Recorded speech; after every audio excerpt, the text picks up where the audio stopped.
Horror cast के एक और नए एपिसोड में आपका स्वागत है। आज की हमारी कहानी है अनुराग की, जिसकी बड़ी मुश्किलों से एक नौकरी लगी थी। उसने सोचा था कि जब हाथ में 2 पैसे आएंगे तो कुछ मुश्किलें आसान होंगी, पर उसे क्या पता था कि उसकी मुश्किलें तो अब बढ़ने वाली हैं। तो चलिए, आपका ज़्यादा वक्त ना लेते हुए आज की हमारी कहानी को शुरू करते हैं। मेरा नाम अनुराग है। बड़ी मुश्किलों से मेरी यहाँ इस पुरानी बंद फैक्ट्री में सिक्योरिटी गार्ड की नौकरी लगी है। प्रिंटिंग प्रेस की बड़ी बड़ी मशीनें लगी हैं यहाँ पर। शायद अंग्रेज़ों के ज़माने की फैक्ट्री है ये। और आज मेरी पहली रात है नाइट ड्यूटी पर। वैसे बड़ा आसान काम मिला है मुझे। रात में यहाँ ना कोई आता है ना कोई जाता है, और मान भी लो कोई चोर आ भी गया तो यहाँ से उसे मिलेगा ही क्या। न जाने ये बड़े लोग ऐसी बंद जगहों पर सिक्योरिटी गार्ड क्यों रखते हैं। पर मुझे क्या, मुझे तो एक अच्छी नौकरी मिल गई। यही सोचकर मैं अपनी कुर्सी पर बैठा और रेडियो फुल वॉल्यूम पर सुनने लगा कि तभी मुझे गाने की आवाज़ के साथ साथ फैक्ट्री के अंदर से एक आवाज़ और सुनाई दी। मैंने सोचा कहीं कोई घुस तो नहीं आया फैक्ट्री में, पर मुझे ख्याल आया कि यहाँ बिजली का तो कोई इंतज़ाम है ही नहीं, तो ये आवाज़ कैसी। चलो कम से कम एक बार चेक तो कर ही लेना चाहिए मुझे। मैंने अपनी लाठी और टॉर्च उठाई और फैक्ट्री में अंदर चला गया। कौन है यहाँ? पर मुझे कोई जवाब नहीं मिला और ना ही फैक्ट्री में कोई मशीन चालू थी। मुझे लगा मेरा वहम ही होगा शायद, पर एकदम मुझे महसूस दिया जैसे कोई मेरे पीछे से बड़ी तेज़ी से गुजरा। मैंने टॉर्च की लाइट इधर उधर मार के देखा तो मुझे बस एक बिल्ली नजर आई।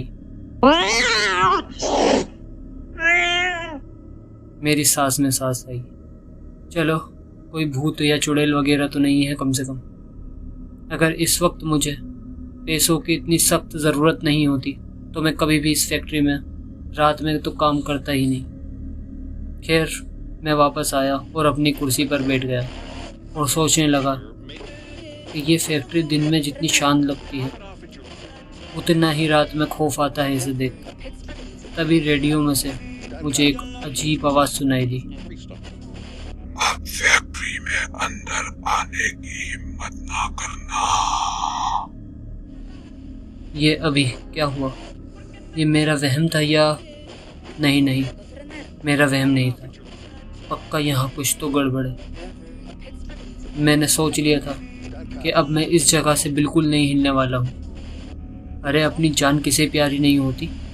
फिर उसके बाद फैक्ट्री में से कितनी ही आवाज़ें आईं, पर मैं अंदर नहीं गया। पर अब मौसम कुछ ख़राब होने लगा था और अचानक ही तेज़ बारिश शुरू हो गई। सर छुपाने के लिए मुझे कोई जगह नहीं मिली तो मैं फैक्ट्री के अंदर ही चला गया, और ये मेरी ज़िंदगी की सबसे बड़ी गलती थी। अंदर आते ही फैक्ट्री का दरवाज़ा एक जोरदार आवाज़ के साथ बंद हुआ, और तभी मुझे ध्यान आया मुझे तो अंदर आने के लिए मना करा था उस आवाज़ ने। मैंने तभी कहा, आप जो भी हो प्लीज़ मुझे माफ़ कर दो। बाहर बहुत तेज़ बारिश हो रही है और कोई जगह नहीं है सर छिपाने के लिए, तो मैं भूले से अंदर आ गया। प्लीज़ भाई साहब, आप मुझे कुछ करिएगा मत। मेरी बात पूरी हुई ही थी कि मेरे आगे अंधेरे में से कुछ आकर ऐसे गिरा जैसे कोई कबूतर के आगे चारा डाल रहा हो।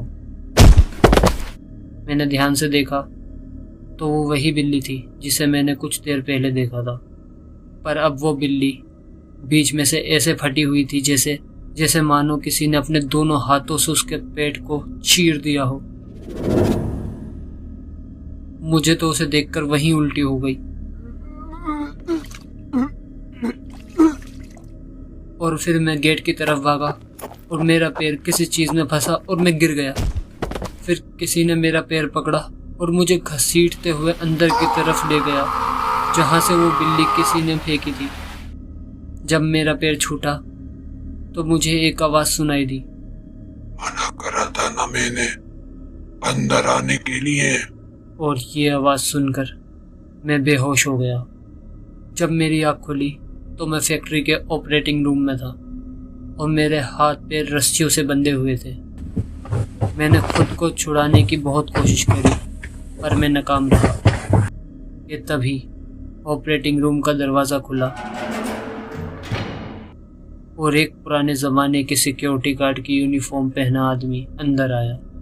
उसके हाथ में एक चाबुक था और उसने मुझे देखते ही मुझे मारना शुरू कर दिया। मैं उसके सामने गिड़गिड़ाता रहा, मुझे माफ़ कर दो, मुझे जाने दो, प्लीज़ प्लीज़ मुझे माफ़ कर दो।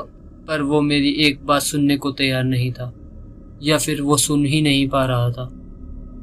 वो बस एक के बाद मुझ पे चाबुक से वार करे जा रहा था और फिर मैं एक बार फिर बेहोश हो गया। जब मेरी दोबारा आँख खुली तो मैं उसी कमरे में वैसी ही हालत में था और एक आदमी मुर्दा आँखों के साथ मेरे सामने बैठा मुझे घूर रहा था। पर वो आदमी वो गार्ड नहीं था जिसने मेरा ये हाल करा था। उसकी आंखें वो किसी इंसान की तो हो ही नहीं सकती थी। उस आदमी ने कहा, मैंने मना करा था ना, तेरी हिम्मत कैसे हुई अंदर आने की? मैंने रोते हुए जवाब दिया, गलती हो गई मुझसे, मुझे जाने दो प्लीज। गलती? हाँ, गलती। अब गलती की है तो उसकी सजा तो जरूर मिलेगी। वो आदमी अपनी जगह से उठा और मैंने उसके हाथ में देखा तो एक चाकू था। वो आदमी मेरे पास आया और मेरे हाथ पर बार बार उस चाकू से वार करने लगा। गलती? मेरी फैक्ट्री में गलती? मेरा नमक खाकर मेरे से ही कहता है गलती हो गई। मैं बस दुआ कर रहा था कि ये सब एक सपना हो और मेरी आंख जल्दी से खुल जाए, पर यह सब सपना नहीं था। और तो और मेरी आंखों के आगे अंधेरा छाने लगा।